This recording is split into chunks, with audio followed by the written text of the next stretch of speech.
ಎಲ್ಲರಿಗೂ ನಮಸ್ಕಾರ. ಸಬಿರುಚಿಗೆ ಸ್ವಾಗತ. ನಾನಿವತ್ತು ಕುನಾಫಾ ಡೆಸರ್ಟ್ ಮಾಡ್ತಾಯಿದ್ದೀನಿ. ತುಂಬಾ ಸೂಪರಾಗಿರುತ್ತೆ ಈ ಒಂದು ಸ್ವೀಟು. ಮೇಲ್ಗಡೆ ಎಲ್ಲ ಕ್ರಿಸ್ಪಿಯಾಗಿ, ಮಧ್ಯದಲ್ಲಿ ಕ್ರೀಮಿಯಾಗಿ, ತಿನ್ನುವಾಗಲೇ ಅಷ್ಟು ಸೂಪರಾಗಿರುತ್ತೆ ಇದು. ತುಂಬಾ ಈಸಿ ಮಾಡೋದು. ಬನ್ನಿ ಈ ಒಂದು ರೆಸಿಪಿನ ಯಾವ ಥರ ಮಾಡೋದು ಅಂತ ನೋಡೋಣ. ಅದಕ್ಕಿಂತ ಮುಂಚೆ ನೀವು ನಮ್ಮ ಚಾನಲ್ಗೆ ಹೊಸಬರಾಗಿದ್ದರೆ ಇವಾಗಲೇ ನೀವು ಸಬ್ಸ್ಕ್ರೈಬ್ ಮಾಡಿ, ಪಕ್ಕದಲ್ಲಿರುವ ಬೆಲ್ಲೈಕನನ್ನು ಕೂಡ ಪ್ರೆಸ್ ಮಾಡಿ. ಅದೇಗೆ ಮಾಡೋದು ಅಂತ ನೋಡೋಣ. ಮೊದಲೇದಾಗಿ ನಾನಿಲ್ಲಿ ಕುನಾಫಾ ಮಾಡಲಿಕ್ಕೆ ಈ ಥರ ಸಣ್ಣ ಸೇಮಿ ಬರುತ್ತೆ ನೋಡಿ, ಅದನ್ನು ತಗೊಂಡಿದ್ದೀನಿ. ಅದನ್ನು ತಗೊಂಡು ಅದರ ಅರ್ಧ ಭಾಗದಷ್ಟು ಸೇಮಿಯನ್ನು ತಗೊಂಡು ನಾನು ಅದನ್ನು ಚೆನ್ನಾಗಿ ಈ ಥರ ಪುಡಿ ಮಾಡ್ಕೊಳ್ತಾ ಇದ್ದೀನಿ. ಈ ಶಾವಿಗೆ ನೋಡಿ ಎಷ್ಟೊಂದು ಸಣ್ಣ ಇದೆ ಅಂತ, ಈ ಥರ ಇರುತ್ತೆ ನೋಡಿ. ಇದನ್ನು ನಾವು ಮಾಮೂಲಿ ಮಾಡೋ ಶಾವಿಗೆ ಥರ ಇರಲ್ಲ, ಇದೇ ಸ್ವಲ್ಪ ಬೇರೆ ಥರನೇ ಇರುತ್ತೆ. ತುಂಬಾ ಸಣ್ಣಕ್ಕಿರುತ್ತೆ ಇದು. ಚೆನ್ನಾಗಿ ಇದನ್ನು ಕೈಯಲ್ಲೇ ಈ ಥರ ಪುಡಿ ಮಾಡ್ಕೊಳ್ಳೋಣ. ಕವರ್ ಒಳಗಡೆ ಎಷ್ಟಾಗುತ್ತೆ ಅಷ್ಟು ಪುಡಿ ಮಾಡ್ಕೊಳ್ಳೋಣ ನೋಡಿ. ಈ ಥರ ಎಲ್ಲ ಪುಡಿ ಮಾಡಿಕೊಂಡು ನಂತರ ನಾನು ಇದನ್ನೊಂದು ಪ್ಲೇಟಲ್ಲಿ ಹಾಕ್ಕೊಂಡು ಅದನ್ನು ಚೆನ್ನಾಗಿ ಇನ್ನೊಂದು ಸಲ ನಾನು ಇದನ್ನು ಪುಡಿ ಮಾಡ್ಕೊಳ್ತಾ ಇದ್ದೀನಿ ಕೈಯಲ್ಲಿ. ಚೆನ್ನಾಗಿ ಪೌಡ್ರ್ ಆದಷ್ಟು ನಮಗೆ ಅದು ಚೆನ್ನಾಗಿ ತುಪ್ಪ ಎಲ್ಲ ಇದರ ಒಳಗಡೆ ಎಲ್ಲ ಕಡೆ ಹರಡುತ್ತೆ. ಅದಕ್ಕೋಸ್ಕರ ಚೆನ್ನಾಗಿ ಈ ಥರ ಪುಡಿ ಮಾಡ್ಕೊಳ್ಬೇಕು. ನಮಗೆ ಸೆಟ್ ಮಾಡಬೇಕು ಅದನ್ನು ಇದು ಈಸಿ ಆಗುತ್ತೆ. ಅದಕ್ಕೋಸ್ಕರ ಕೈಯಲ್ಲಿ ಚೆನ್ನಾಗಿ ಇದನ್ನು ಈ ಥರ ಪುಡಿ ಮಾಡ್ಕೊಳ್ಬೇಕು. ನಂತರ ನಾನು ಇದನ್ನೊಂದು ಬಾಣಲಿಗೆ ಹಾಕ್ಕೊಳ್ತಾ ಇದ್ದೀನಿ. ಬಾಣಲಿಗೆ ಹಾಕ್ಕೊಂಡು ಅಲ್ಲೂ ಸ್ವಲ್ಪ ನಾನು ಇದನ್ನು ಪುಡಿ ಮಾಡ್ಕೊಳ್ತಾ ಇದ್ದೀನಿ ನೋಡಿ. ಈ ಥರ ಚೆನ್ನಾಗಿ ಮಾಡ್ಕೊಳ್ಬೇಕು. ಇವಾಗ ಚೆನ್ನಾಗಿ ಇದನ್ನು ಪುಡಿ ಮಾಡ್ಕೊಂಡು ಆದಮೇಲೆ ನಾನು ಇದಕ್ಕೆ ತುಪ್ಪವನ್ನು ಹಾಕ್ಕೊಳ್ತಾ ಇದ್ದೀನಿ.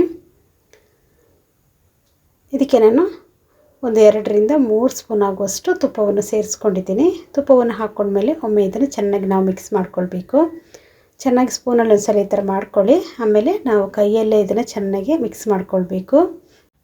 ಕೈಯಲ್ಲಿ ಈ ಥರ ಚೆನ್ನಾಗಿ ಮಿಕ್ಸ್ ಮಾಡ್ಕೊಳ್ಳೋದ್ರೆ ತುಪ್ಪ ಎಲ್ಲ ಕಡೆನೂ ಮಿಕ್ಸ್ ಆಗುತ್ತೆ. ಮತ್ತು ಫ್ರೈ ಮಾಡುವಾಗಲೂ ಅಷ್ಟೇ ಎಲ್ಲ ಒಂದೇ ಥರ ಫ್ರೈ ಆಗುತ್ತೆ. ಅದಕ್ಕೋಸ್ಕರ ಚೆನ್ನಾಗಿ ಈ ಥರ ಒಮ್ಮೆ ಕೈಯಲ್ಲಿ ಮಿಕ್ಸ್ ಮಾಡಿಕೊಂಡು ಈಗ ನೋಡಿ ಚೆನ್ನಾಗಿ ಮಿಕ್ಸ್ ಮಾಡ್ಕೊಂಡಿದ್ದೀನಿ. ಈ ಥರ ಚೆನ್ನಾಗಿ ಮಿಕ್ಸ್ ಮಾಡ್ಕೊಂಡು ಆದಮೇಲೆ ನಾವು ಇದನ್ನು ಸ್ಟವ್ ಮೇಲೆ ಇಟ್ಟು ಚೆನ್ನಾಗಿ ಫ್ರೈ ಮಾಡ್ಕೊಳ್ಳೋಣ ನೋಡಿ. ಈ ಥರ ಚೆನ್ನಾಗಿ ಫ್ರೈ ಮಾಡ್ಕೊಂಡಿದ್ದೀನಿ.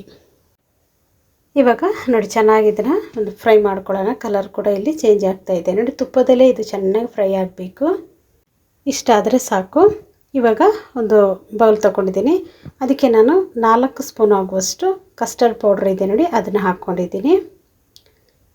ಕಸ್ಟರ್ಡ್ ಪುಡಿಯನ್ನು ಹಾಕ್ಕೊಂಡು ಇದಕ್ಕೆ ನಾನು 1 ಲೋಟ ಆಗುವಷ್ಟು ಹಾಲನ್ನು ಹಾಕ್ಕೊಂಡು ಚೆನ್ನಾಗಿ ಇದನ್ನು ಗಂಟಿಲ್ಲದ ರೀತಿಯಲ್ಲಿ ಚೆನ್ನಾಗಿ ಮಿಕ್ಸ್ ಮಾಡ್ಕೊಳ್ಬೇಕು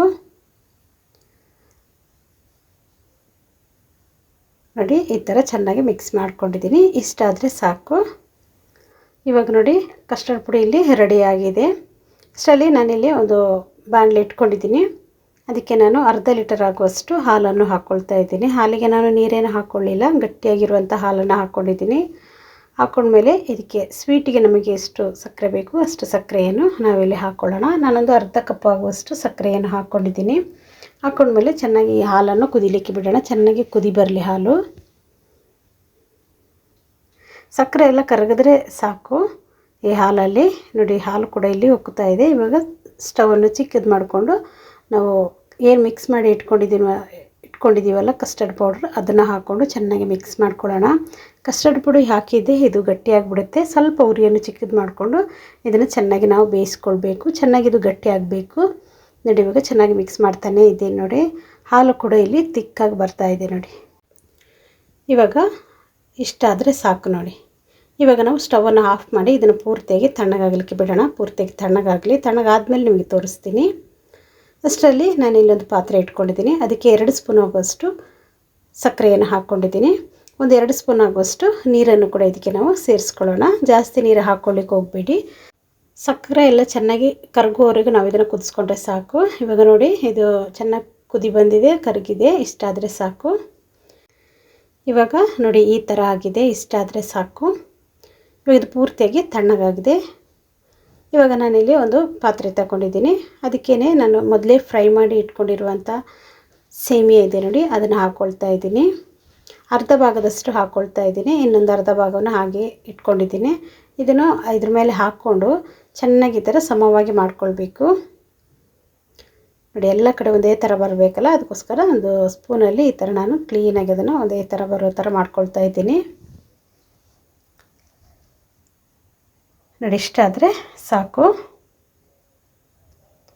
ಸ್ವಲ್ಪ ನಾವು ಈ ಥರ ಪ್ರೆಸ್ ಮಾಡಿ ಮಾಡ್ಕೊಳ್ಬೇಕಷ್ಟೇ. ಇವಾಗ ನಾನು ಮೊದಲೇ ಇಲ್ಲಿ ಕಾಯಿಸಿ ಇಟ್ಕೊಂಡಿರುವಂಥ ಸಕ್ಕರೆ ನೀರಿದೆ ನೋಡಿ, ಅದನ್ನು ಇದ್ರ ಮೇಲೆಗಡೆ ಹಾಕ್ಕೊಳ್ಳೋಣ. ನಾವು ಇದು ಸೇಮಿಯಾನ ಹುರ್ಕೊಳ್ಬೇಕಾದ್ರೂ ನಾವು ಸಕ್ಕರೆಯನ್ನು ಹಾಕ್ಕೊಳ್ಳಿಲ್ಲಲ್ವ, ಅದಕ್ಕೆ ನಾನು ಇವಾಗ ಹಾಕ್ಕೊಳ್ತಾ ಇದ್ದೀನಿ. ನೀವು ಹುರ್ಕೊಳ್ಬೇಕಾದ್ರೂ ಸಕ್ಕರೆ ಪೌಡ್ರನ್ನು ಮಾಡ್ಕೊಂಡು ಹಾಕ್ಕೊಳ್ಬೋದು. ನಾನು ಇವಾಗ ಈ ಥರ ನೀರು ಮಾಡಿ ಹಾಕ್ಕೊಳ್ತಾ ಇದ್ದೀನಿ. ಸ್ವಲ್ಪ ಸಾಫ್ಟ್ ಆಗುತ್ತೆ ಆವಾಗ ಅಂತ. ಇವಾಗ ಎಲ್ಲ ಕಡೆಯೂ ಸ್ವಲ್ಪ ಹಾಕ್ಕೊಂಡ್ಮೇಲೆ ಇವಾಗ ನಾವು ಏನು ಕಸ್ಟರ್ಡ್ ಪುಡಿಯನ್ನು ರೆಡಿ ಮಾಡಿ ಇಟ್ಕೊಂಡಿದ್ದೀವಲ್ಲ ಅದನ್ನು ಹಾಕ್ಕೊಳ್ಳೋಣ. ಇದರ ಮೇಲುಗಡೆ ಒಂದು ಲೇಯರ್ ಸೇಮಿಯಾ ಹಾಕ್ಕೊಂಡಿದ್ದೀನಿ, ಇನ್ನೊಂದು ಲೇಯರ್ ಈ ಒಂದು ಕಸ್ಟರ್ಡ್ದು ಲೇಯರನ್ನು ಹಾಕ್ಕೊಳ್ಳೋಣ. ಇದನ್ನು ಅಷ್ಟೇ ಹಾಕ್ಕೊಂಡ್ಮೇಲೆ ಒಂದೇ ಥರ ಬರೋ ಥರ ನಾವು ಇದನ್ನು ಸೆಟ್ ಮಾಡ್ಕೊಳ್ಬೇಕು ನೋಡಿ. ಇವಾಗ ಇನ್ನು ಉಳಿದಿರುವಂಥ ಸೇಮಿಯಾ ಇದೆ ನೋಡಿ, ಅದನ್ನು ಇದ್ರ ಮೇಲ್ಗಡೆ ಹಾಕ್ಕೊಳ್ಳೋಣ.